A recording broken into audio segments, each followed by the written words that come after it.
سەبارەت بە دوایین دۆخی عێراق و سەردانی سەرۆکی حکوومەتی هەرێمی کوردستان بە واشنگتن بەڕێز ئینتیفاس قەنبەر سەرۆکی لیژنەی پاراستنی کورد لە واشنگتنەوە لەگەڵمانەبێت. بەڕێز ئینتیفاس سوپاس بۆ ئامادەبوونی بەڕێستان لەم کات و ساتەی کە ڕۆژهەڵاتی ناوەڕاست عێراقی تایە سەردانی سەرۆکی حکوومەتی هەرێمی کوردستان بۆ واشنگتن کۆبوونەوەی لەگەڵ بەرپرسانی کۆنگرێس وەزارەتی دەرەوە کۆشکی سپی چی دەگەێنێ؟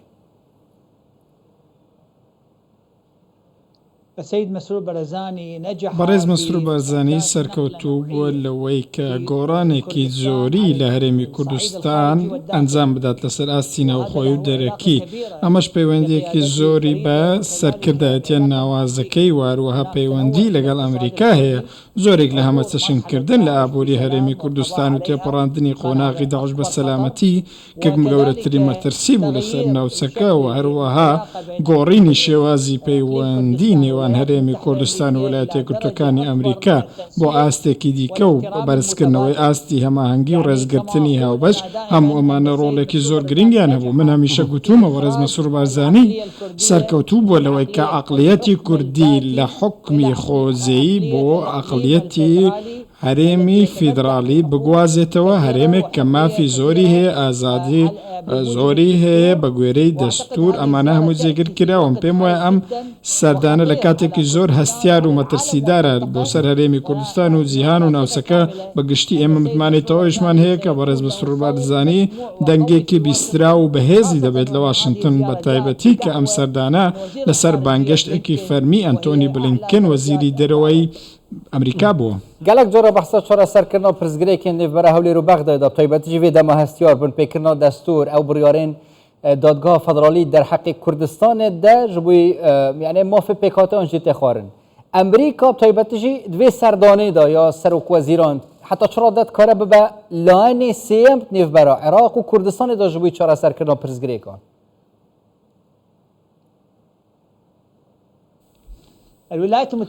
ویلایەتە یەکگرتووەکانی ئەمریکا تاکە زیادمەندی یەکەمی بڕیارەکانی دادگای باڵای فیدرالیە. یەکێکە لەو لایەنە کە زۆر زیانی پێکەوتووە. چەندین کۆمپانیای گەورەی نەوتی ئەمریکی هەن کە هەناردەی نەوتیان وەستاوە و هەروەها ملیۆنان دۆلار زیانیان پێدەگات. ئەمە جگەرەوەی حکوومەتی عێراقی بۆ خۆشی ڕۆژانە ملیار دۆلار زیانی پێدەکەوێت. حکوومەتی هەرێم بە هەمان شێوە زیانێکی زۆری بەرکەوتووە. بۆیە ویلایەتە یەکگرتووەکانی ئەمریکا بە هەمان شێوە بیرمان نەچێت کە زیاتر لە 300 ملیۆن دۆلاری لە وەبەرهێنانی لە نەوتی هەرێمی کوردستان کردووە. ئەمە بووەتە خاڵێکی وەسەرخانی زۆر گرنگ بۆ واشنگتن لە ئاستی پەیوەندیەکانی هەروەها ئێستا سیاسەتێکە بۆی سزای بەغدا بدەن و هەروەها ئاستی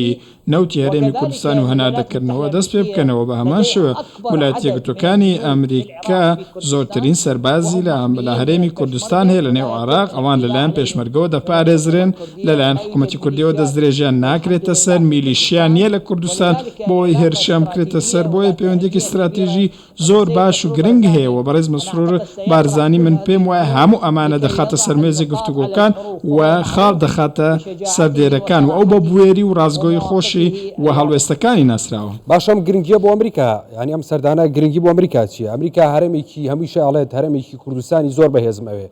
ینی ئەمە گرنگیدانی ئەمریکانیە بە هەرێمی کوردستان لە ناوچەکەدا وەکو دورگەیەکی ئارام.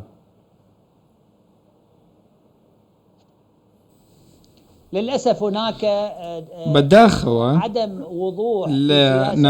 جۆرێک لە ناڕوونی لە سیاسەتی سەرۆکی ئەمریکا جۆ بایدن هەیە. ئیدارەی ئێستای بادن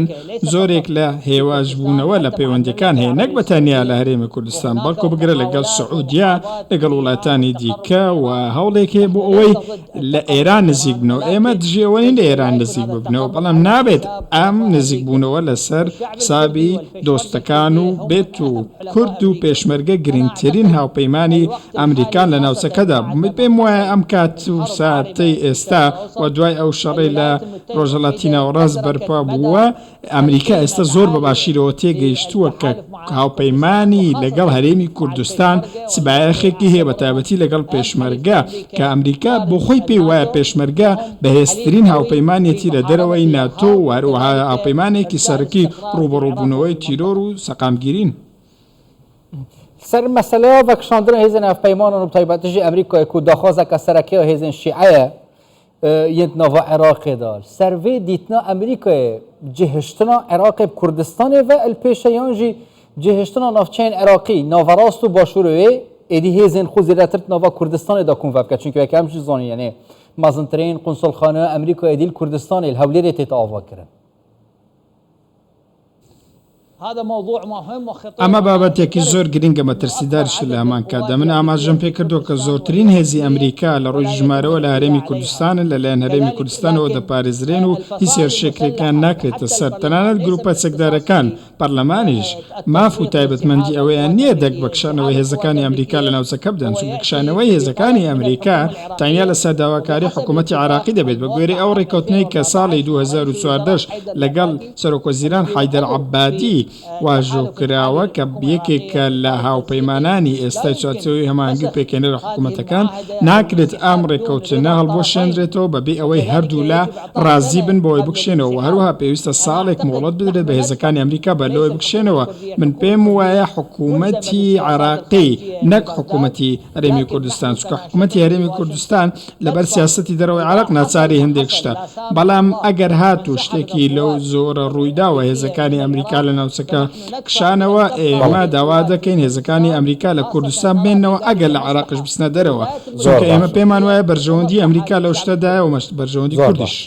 باشە هەرێمی کوردستان و هەرێمێکی سەقامگیر لەم ناوچە گەرگرتووەیە کاتێککە بۆ نمونە لە ڕێگەی درۆنەوە کرێتە ئامانج بە موشەکە کرێتە ئامانج لەلایەن دادگای فیدراالیەوە گرفتی بۆ دروستەکرێ فشاری بۆ دروستەکرێت ئێستا سەرۆکی حکوومەتی هەرێمی کوردستان لە ناو ئەم ناوچە گرگرتووە لە واشنگتنە لەگەڵ بەرپرسانی باڵای وڵاتانەدا کۆ دەبێت ئەو وڵاتەدا کۆ دەبێتەوە ببوورە گرنگی و ڕۆڵی مەسرور بارزانی بۆ ئەم دۆخێکی ئێستا عراقی تێکەوتووە و هەرێمی کوردستان چییە؟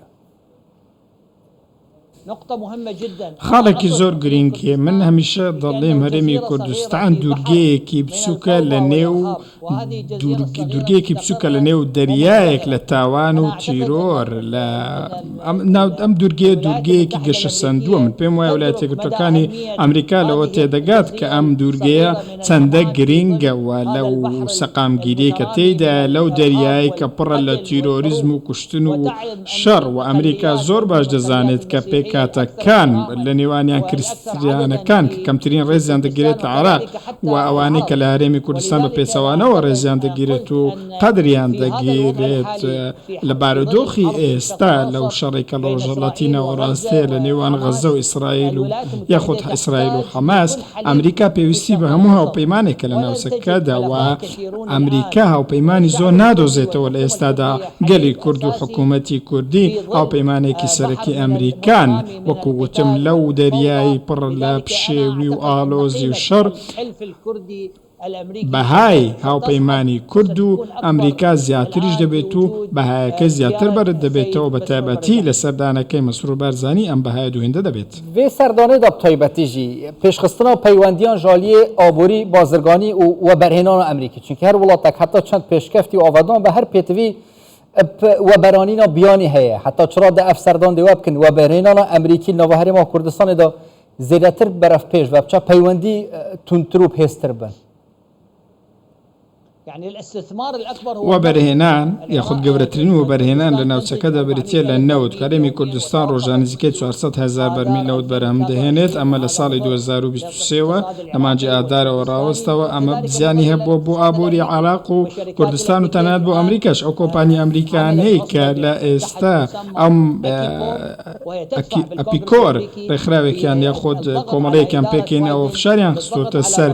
ئیدارەی بایدن بۆ ئەوەی فشار بخەنە سەر ئەمریکا وڵاتانی دراوسێ بۆ ئەوەی هەناردەی نەوتی هەرێمی کوردستان دەست پێ بکاتەوە بە هەمان شێوە مامەڵەی تەکنەلۆژی لە نێوان هەردوو لایەندا هەیە ئەمەش با بزانین کە بڕگەیەکێ لە یاسای وەزارەتی بەرگری ئەمریکا بۆ ئەمساڵ کە ئەوەی لە خۆگرتووە کە هاریکاری هێزەکانی پێشمەرگە بکرێت بەوەی کە سیستەمی بەرگری ئاسمانی پێ بدرێت کوردستان پێویستی بەوەیە بەرگری لە خۆ بکات لە دژی درۆن و موشەکەکان ئێمە هەمومان کار بۆ ئەوە دەکەین بۆ ئەم خاڵەت جێبەجێ بکرێت و وەکو خۆی کاری پێ بکرێت و گەلی کوردی بپارێزرێت لە نێوان پێشمەرگەوە قال لك سباس واشنطن برئيس انتفاض قنبر سروك كوميتا باراستنا كرد لواشنطن هندي المضبون قال لك سباس.